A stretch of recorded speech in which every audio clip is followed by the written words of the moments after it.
Good morning to all my friends and family, and welcome to this episode of Jim's 5am Club. As you can probably see, I am trapped in a storm up here at Nelson Bay at the Marina, but thank God I'm under cover, and I guess the most productive thing that I can do at this point in time, because I can't go anywhere, is to deliver another 5am Club, another book summary to my friends and family, and see where it can lead us, what we can glean from it, what we can learn, and how we can apply it to our lives in 2022. So the book summary that I've got to go through this morning is an interesting one. It's entitled How to Think More Effectively, and the author is an interesting author. It's an authorship by the School of Life. So there's no particular name, no particular person, but it's attributed to the School of Life. So the book here kicks off with a quote, and the quote is, simplicity is really an achievement, and it follows on from hard-won clarity about what matters most. So the people who embrace simplicity have actually a big gift, according to this author, because what they've done is they've been able to win the battle of clarity about what matters most in their lives, and are not fooled, are not trapped, are not shackled by a number of competing priorities that battle in their head, battle in their heart, and battle for their time, because these people have clearly been able to decide, effectively and efficiently decide, what is most important and what deserves their 100% focus and attention. So this book here is all about thinking mechanisms and cognitive processes. So how we think and how we manage those thoughts. So what we'll do is we'll spend some time going through some of these processes to see how we can incorporate them in our lives, and what can be learnt about doing things more effectively, more efficiently, so that we gain better clarity of our lives. So the author kicks off with a statement, and you can see the water just rushing out of the drain down there into the harbour. Very, very powerful. This rain here is most definitely going to be causing flash flooding around the area, and it's going to be interesting for a lot of people having to try and keep their school-aged children, their holiday children, indoors for the rest of the day. So I guess eating, watching television, chatting and being with friends and family is going to be the order of the day for many people. So according to the author here, he says that the key is to prioritise and to set goals. And he says that 80% of those who are wealthy are really good at doing two things. And those two things are prioritising their time and setting goals, aligning their focus with their personal values, and doing what matters most, when it matters most, and not dilly-dallying or wasting their time. So 80% of the wealthy focus on their goals, and 80% of people are really good at focusing, but there are 12% who are poor at doing it. So quite clearly, you know, if you want to achieve your dreams, if you want your family to achieve their dreams, your business to achieve its dreams, that you need to be part of this 80% who have learned how to focus and to clearly define what you have and what you have to do in order to achieve it. Because as we've heard time and time again, clarity is power. And the clearer you are in your mission, the clearer you are in your focus, the bigger the chance you have of achieving the goal that you have in mind.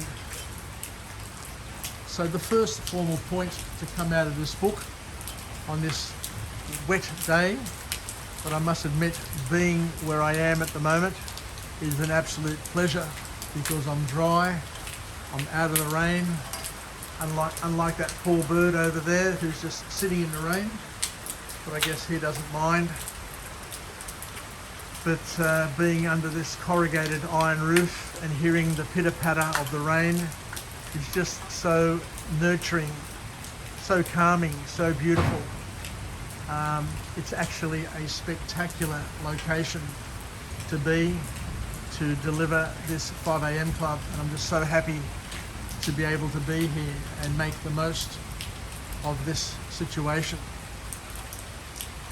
So the first formal point to come out of this book is where the author says that we need to be actively engaged and involved in deciding what it is that you want out of life and how to achieve it.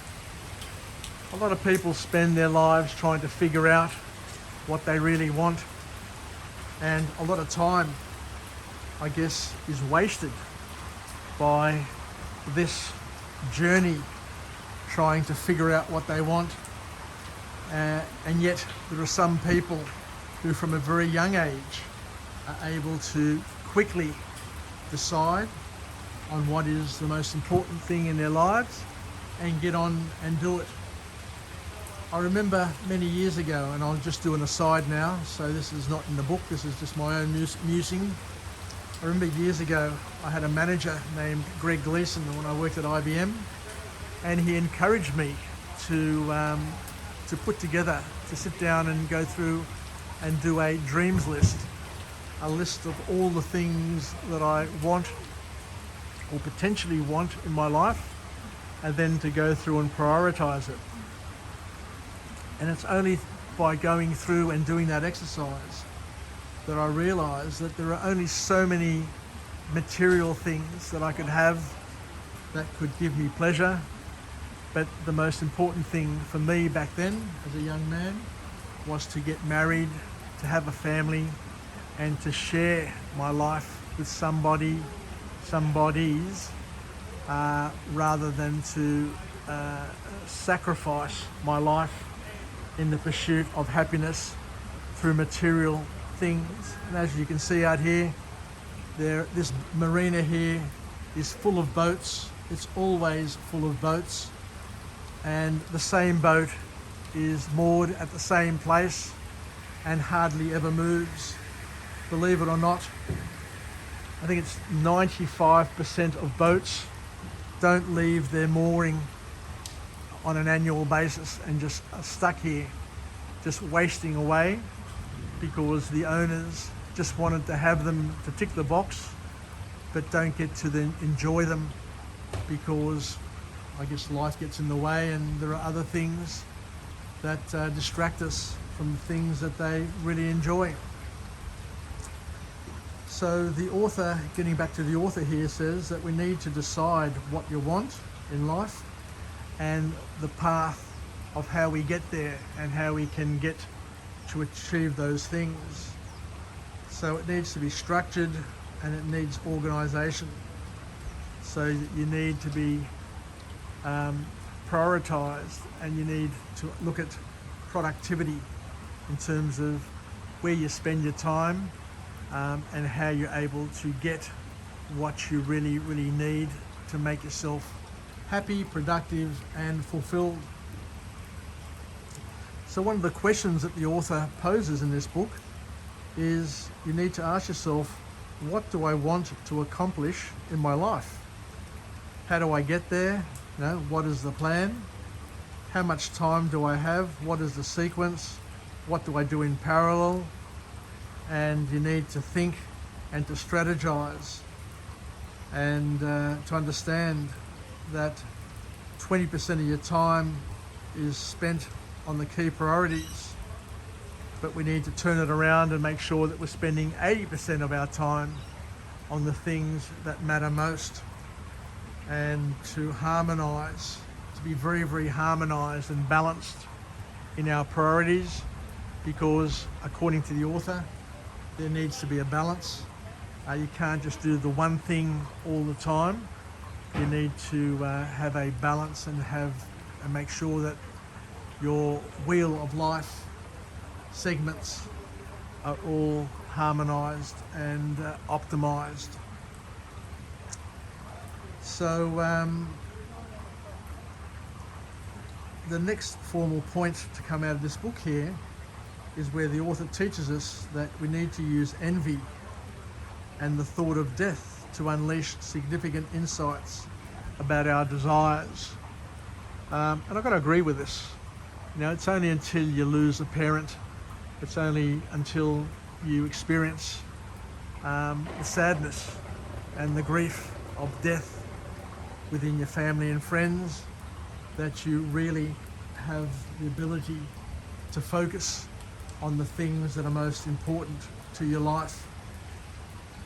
And we need to make sure, according to this author, we need to make sure, and I'll just change the pages in my notes, we need to make sure that we acknowledge our feelings because it's important to develop, to enhance, to leverage our emotional intelligence, because that's going to guide us.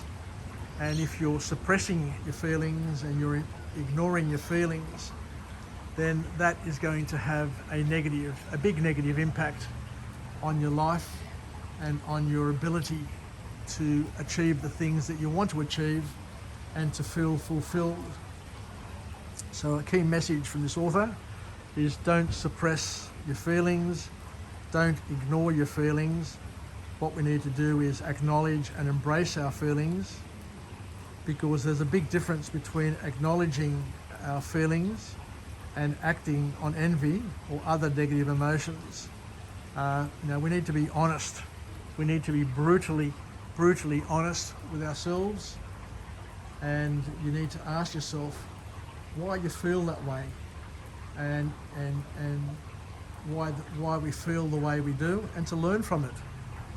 Jealousy, envy, all of those passions, all of those things which are fairly negative and destructive can be turned into positives, according to the author, if you acknowledge and embrace them and ask yourself the question, why do I feel this way?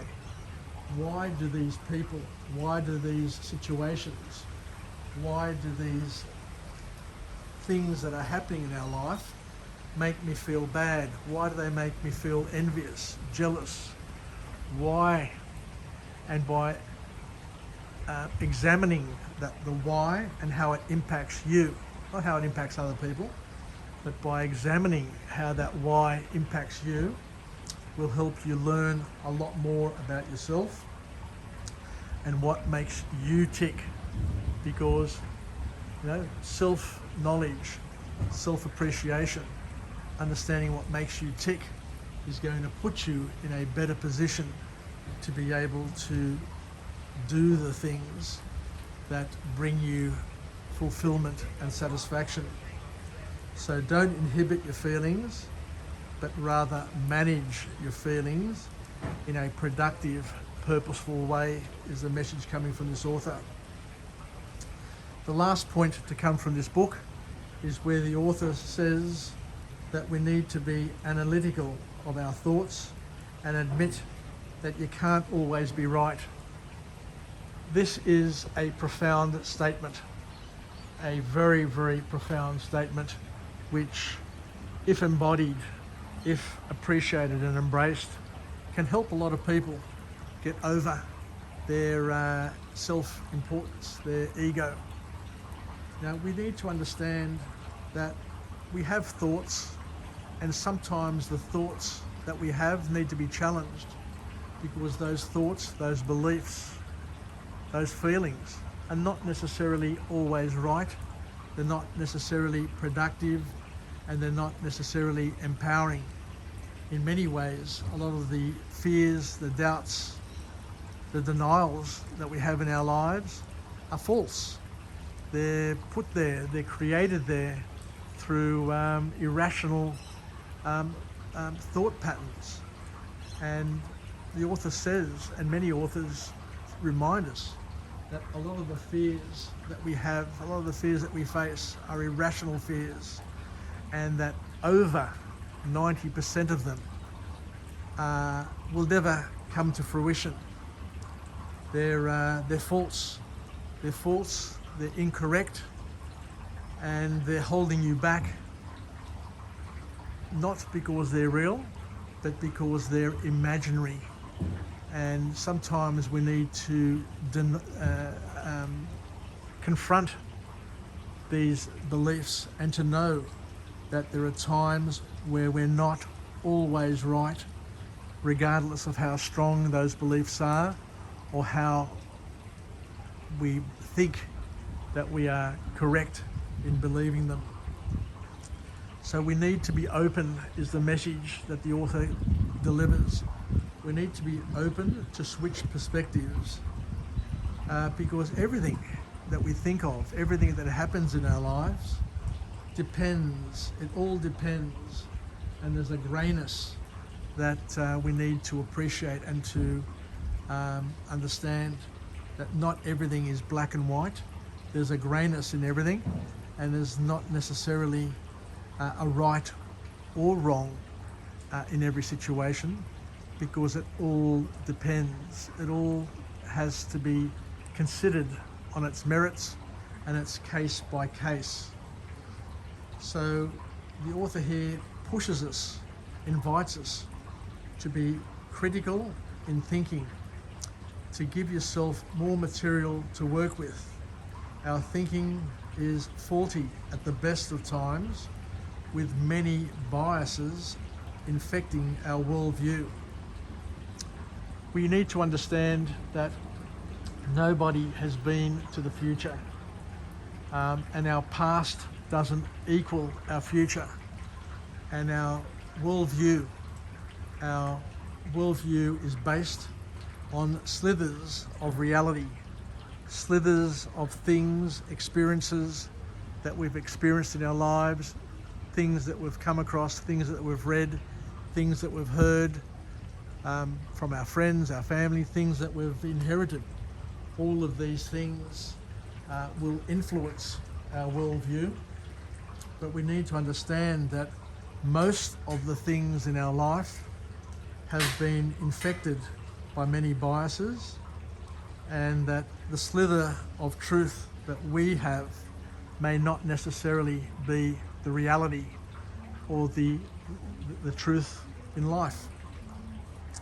So you need to be able to confront yourself, confront your beliefs, and know that all of the things that we believe may not be true, may not be real, and that there are scotomas that we have that influence what we see and what we don't see.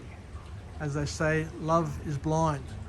You know, when you're in love, you've got so many scotomas. You'll only see the good things in the other person, and you'll ignore the things which may not be all that good.